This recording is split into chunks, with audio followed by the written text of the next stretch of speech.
Hello, everyone. Welcome back to Exposure. My name is Nelson Santos. I'm a sales engineer here at Pentera.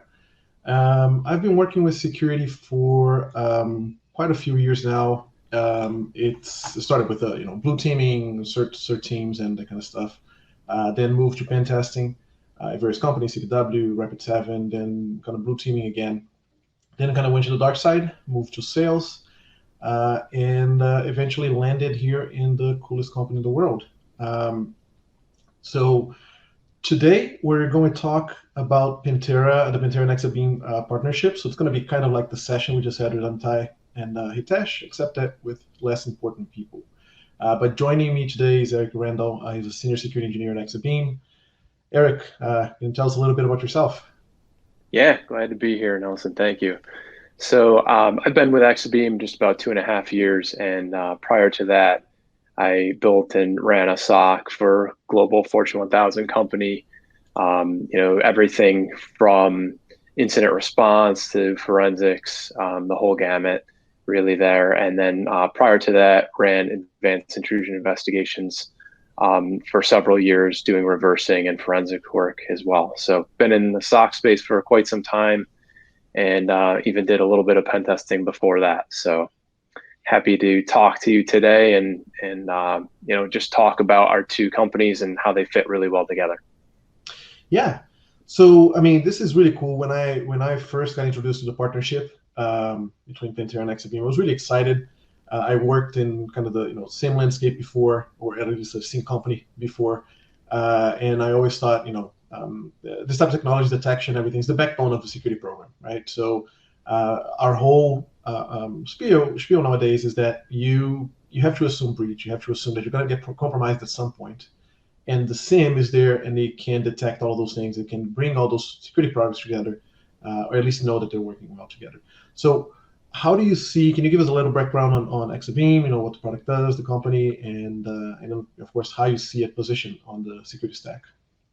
Yeah, absolutely. So as I said, running a SOC prior to coming here to Exabeam was enlightening to understand how the different attacks came into the environment and how we did at detecting those. And one of the things that became really apparent to me was kind of the old way of managing it with static rules and kind of correlation alerts to indicate that activity wasn't very good. It was really limiting our team's abilities to detect that activity, credential compromise, lateral movement, those types of things. Those are really difficult to do without real behavior-based technologies behind them.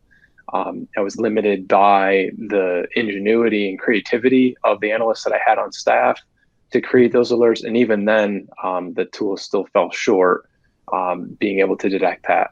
So what I really liked about Exabeam when I saw it was taking those concepts of behavior-based detection and really turbocharging them from a behavioral analytics standpoint, looking at what is normal, not normal for the environment and for each user. So it's essentially putting around each user kind of a set of rules, operating parameters, if you will. And when we deviate outside that, that's the type of detection you're looking for. So it's kind of like whitelisting, zero trust models, these types of things that we talk about today, and from a detection standpoint, which really hits home for me because a lot of emphasis in previous years has been put on the protection element, but without the detection, you're going to miss those attacks that are able to skirt those controls. Yeah, this is really interesting to think of it this way, right? Because a lot of people are concerned with, am I vulnerable to the latest vulnerability out there, to that 0 day that just came out? But in the end, it's all about, as you said, detecting behavior. Because sure, they might leverage a 0 day that just came out to exploit a machine, or to gain the foothold on a network, or even some other vulnerability that has been on a forgotten machine on the side. But really, once they're in, the techniques that they use are going to be fairly similar. Again, which is why MITRE, and the whole attack framework are so popular nowadays.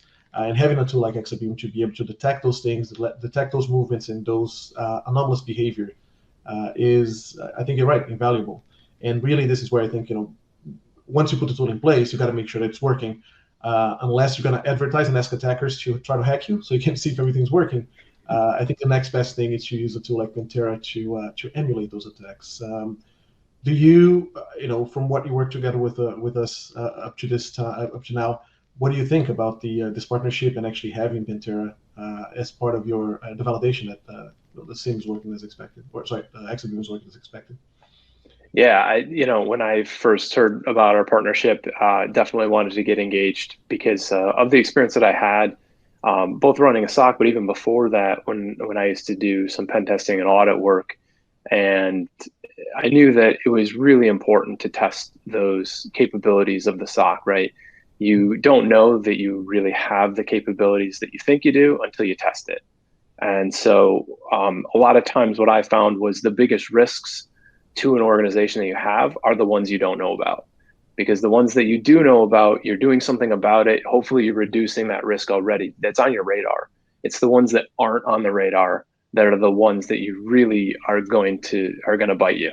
So without some type of continuous testing, like what we've seen from Pentera so far, with this partnership, we've run it at a couple of our joint clients, and I just actually did one yesterday where we had some really good results. I actually saw a timeline where we had some activities generated within the Exabeam platform where we saw suspicious commands being run. So things like when an attacker gets onto a system, first thing they're going to do is fingerprint it, right? Understand who am I, net commands, IP config, right?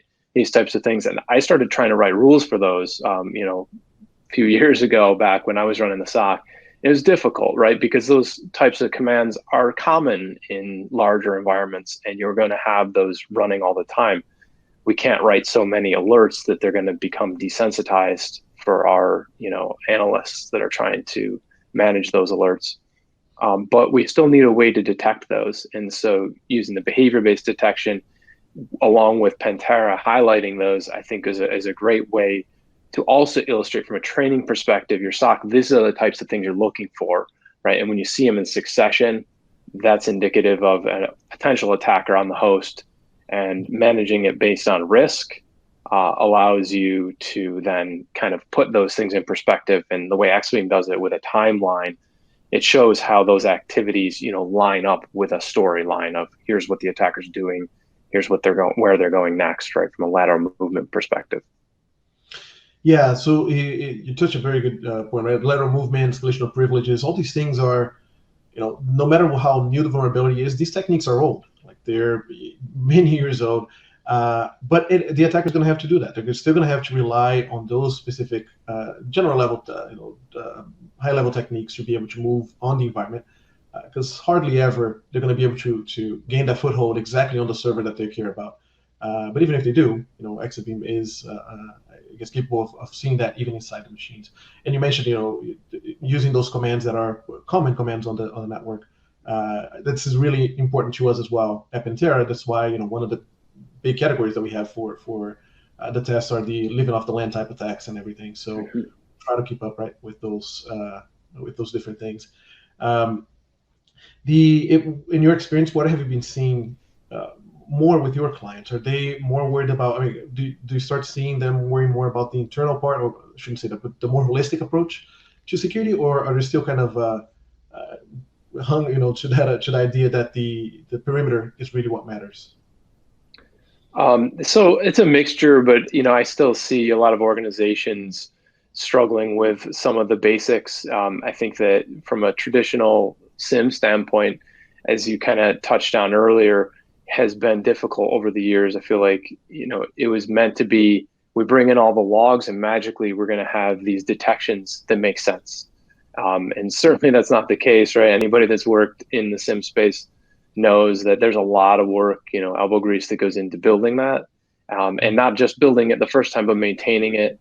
And so, we're looking at technologies like with Exabeam, where we can start to leverage kind of machine learning to understand what the environment is. I actually had a client just today tell me, Exabeam is different than what I've dealt with in the past, because before it was like you got a SIM and then you had to build your rule set up from there. You started kind of net zero. And Exabeam is opposite. We have all of this content built for our customers, and then the machine learning, the behavioral based technologies learn what's happening in the environment and start to kind of tune some of that out. So as it learns, it gets better. and those detections become even more, more succinct and more accurate. Yeah, it's interesting because on network environments, there's been a talk about using AI and machine learning right on those environments for a while now, but it's not an easy problem. It's you have the curse of dimensionality. There's just so many variables on that environment for different things that the users are doing, and as you said, it's nearly impossible to write your own rules manually. But even for an ML system to do it, it's not very easy to not do false positives. And I know from experience that you guys do a really good job at that. So kudos on on tackling that issue. What do you see the for the future for a company like Exabeam or just user behavior analytics, that kind of stuff on the near future? Where do you see the technology going?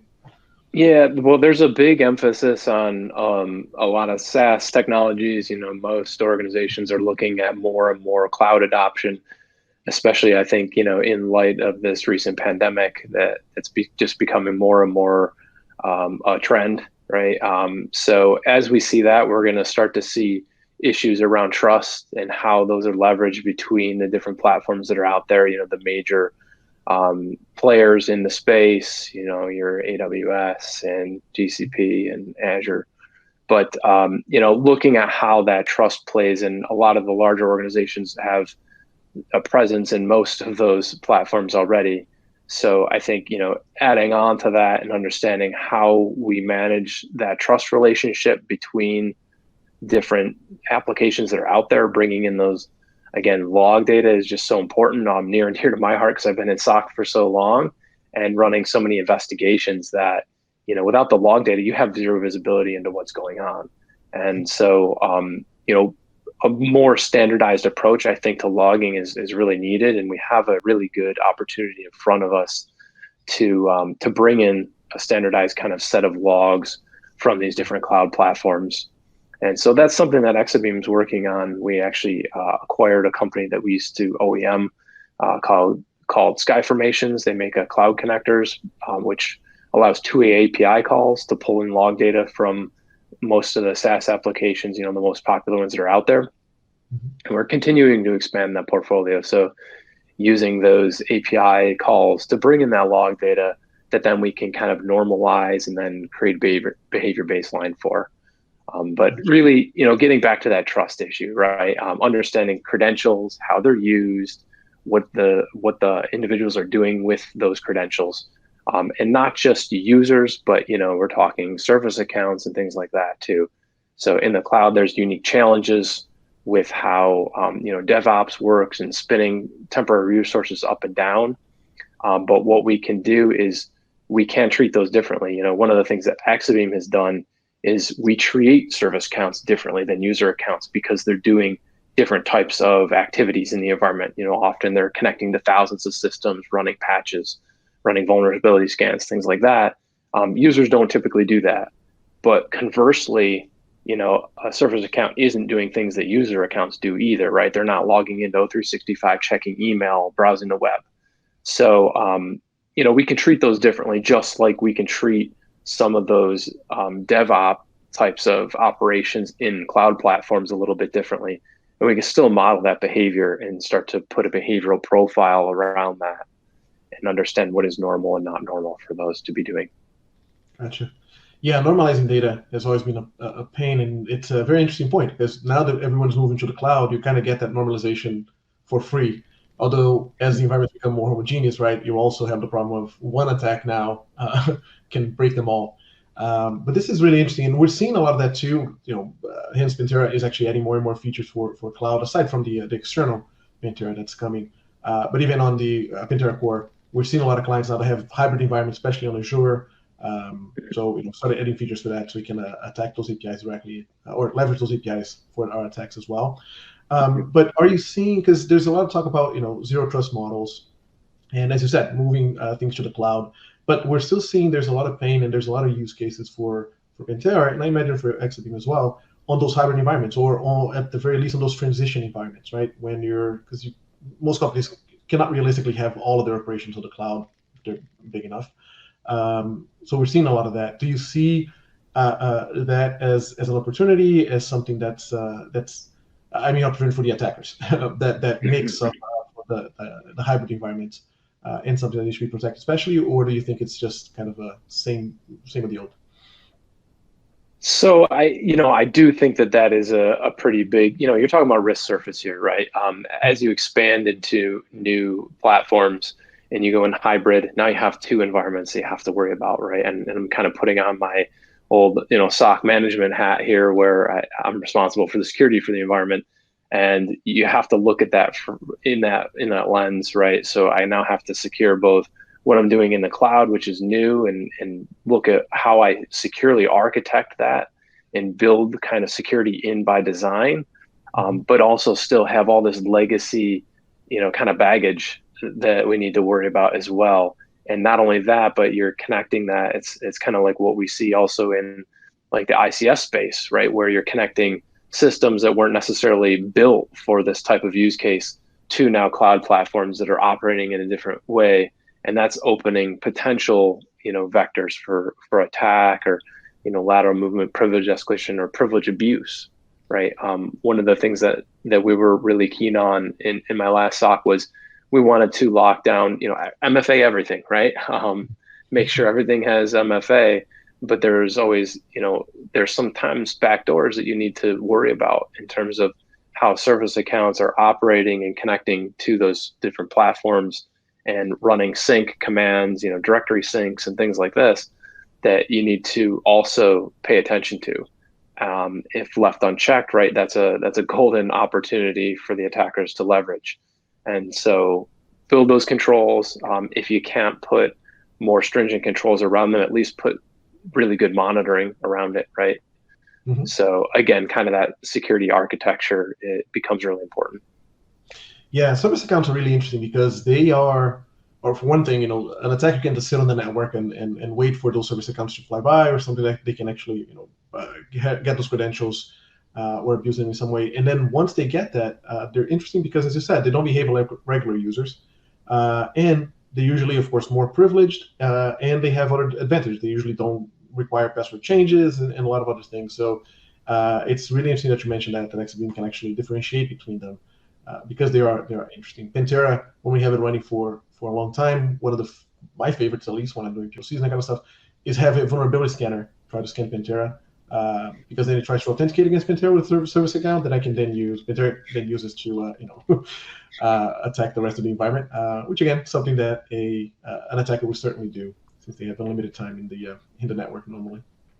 It's funny that you mentioned that one. I actually did have a POC with Exabeam that we saw a service account being used for vulnerability scanning, and one day it spiked up in its risk score. So it was doing its normal vuln scanning, and then one day it really elevated, and we found out that that account had got reconfigured to scan a whole bunch more subnets.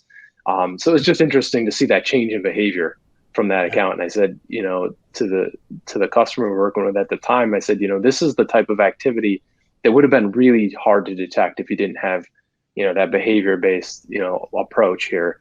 So it's a vuln scan, service account. Typically, a SOC analyst is going to look at that and go, "Yep, it's doing vuln scan like it's supposed to." But what you didn't see is that the volume really increased in the scope, right? It started touching a whole bunch of other systems.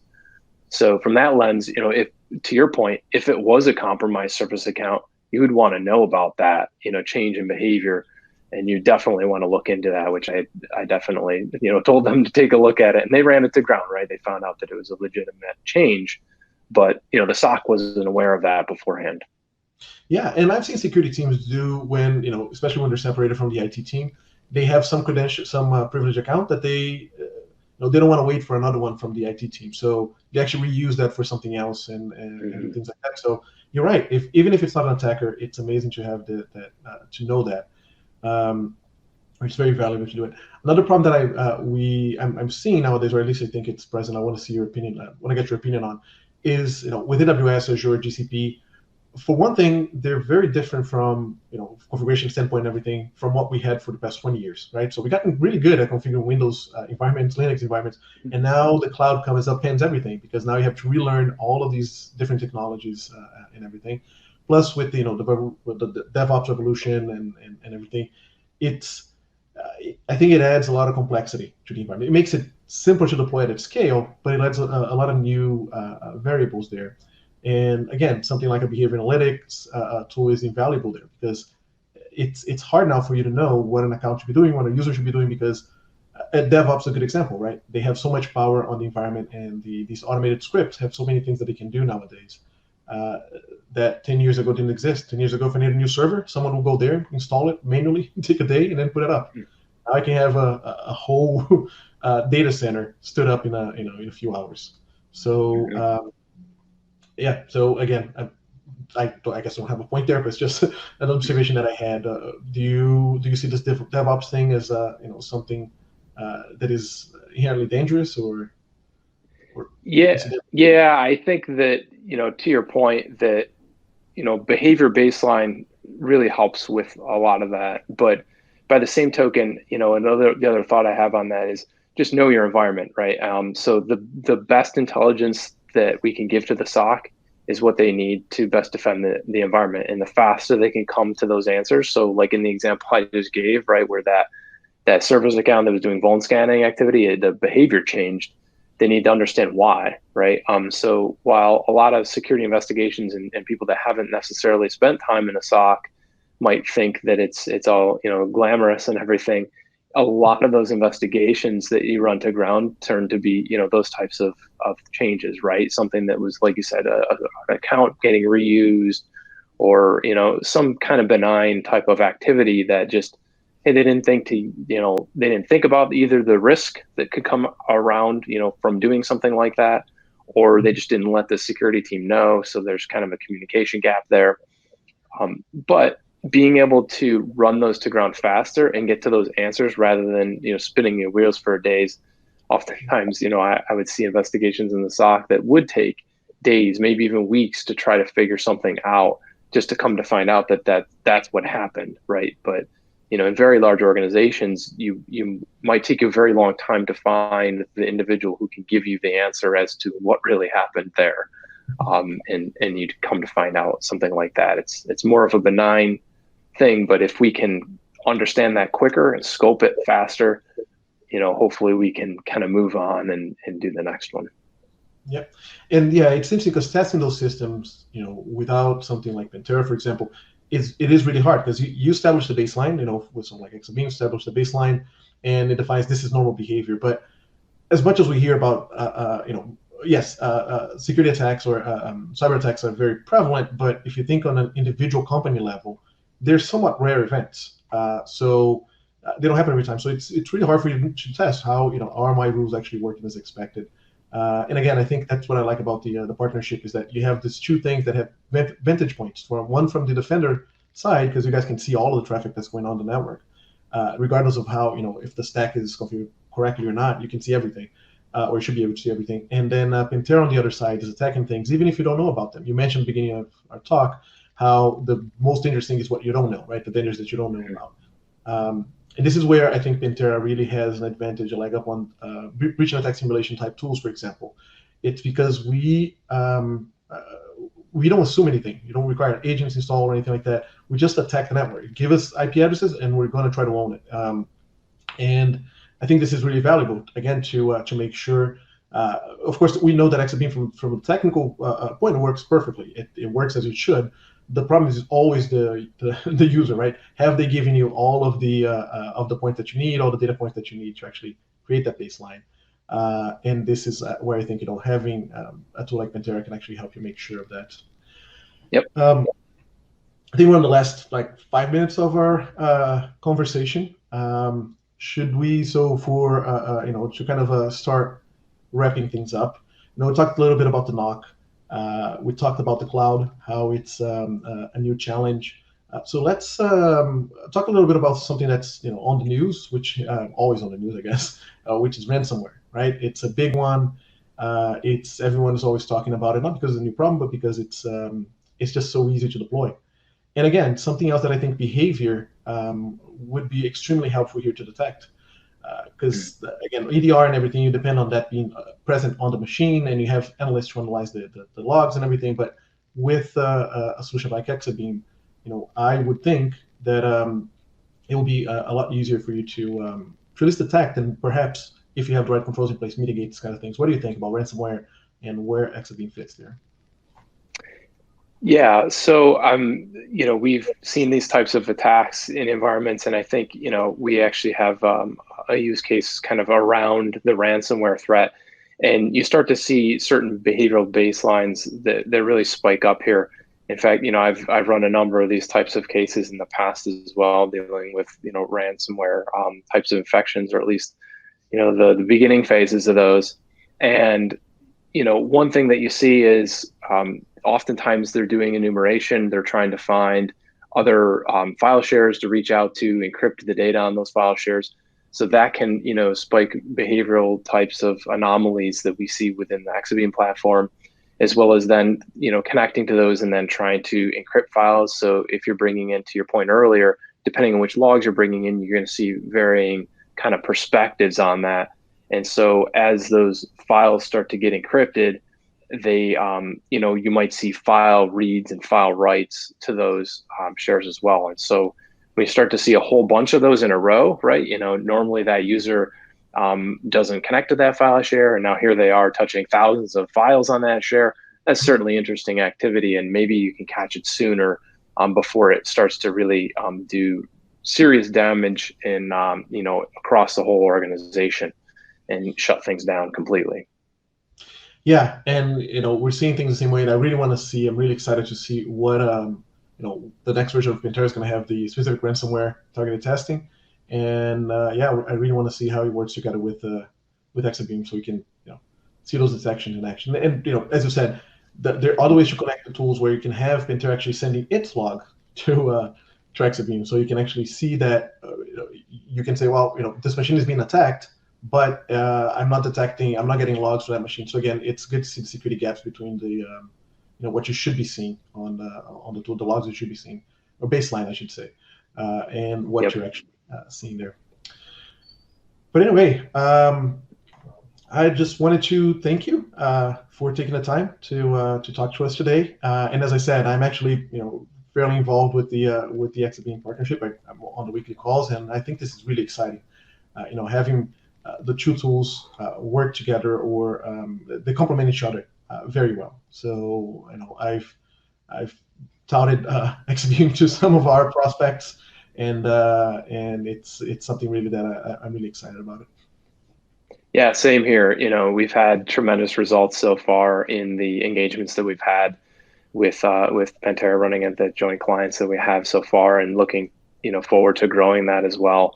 I think that there's a lot of mutual benefit from the relationship here on both sides of the house, to really, at the end of the day, our customers win, because they're getting better methods for detection, training their internal teams about what to look for, right? And then, as well as, like you said, turning that into how do we improve our capabilities, our cyber maturity with respect to detecting these types of threats.